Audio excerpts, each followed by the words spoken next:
Lidhur me diskutimin se ndërmjetësuesit kanë krijuar mosmarrëveshje fiktive, Zogaj thot se në fakt në noteri mund të kryhen transaksione fiktive me qëllim të formalizimit të aktit notarial. Ka indikacione që, por nuk e kemi të faktuar, po indikacione ka që në shërbimin e notarisë në disa raste pikërisht ka transaksione fiktive për ta formalizuar procesin e shitblerjes. Ndërsa në marrëveshjen e ndërmjetësimit nuk ka nevojë me pas aktin lloj fiktiviteti në proces.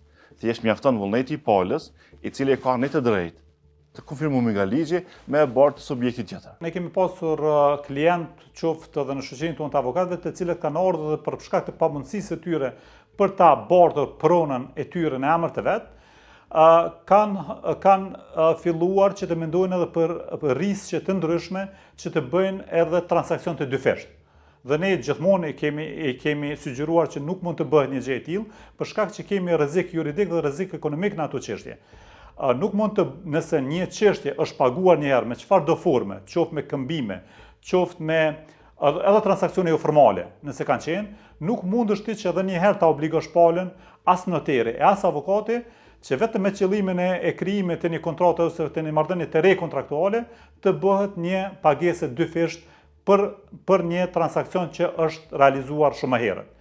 Nëse merret guximi që të bëhet një transakcion i dyfisht, për shembull të krijohet edhe një kontratë e re, të paguhet edhe një herë për atë çfarë është paguar, atëherë kemi rrezik, domethënë, edhe në aspektin juridik, por edhe në aspektin sidomos në aspektin ekonomik, që pala tjetër mund të mos e kthejë atë pagesë asnjëherë. Por Safet Blakaj nga Oda e Notarëve thotë se nuk mund të flasin me indikacione. Ajo është një pyetje shumë hipotetike dhe gjithmonë nëse ju keni informata se kanë gjajo, atëherë duhet të ketë një referencë, duhet të bëhet një pyetje konkrete të agentit në notar që ka pasur eksperiencë dhe mandej eventualisht diskutohet problematika. Po jo kështu çka kanë thonë ta zëm në rrugë se çka kanë thonë ndërtarët dikush. Blakaj thot se kanë interes që këtë çështje ta trajtojnë me një diskutim tjetër, duke kërkuar që t'i referohemi një shkrese që Oda e Notarëve i ka dërguar institucioneve.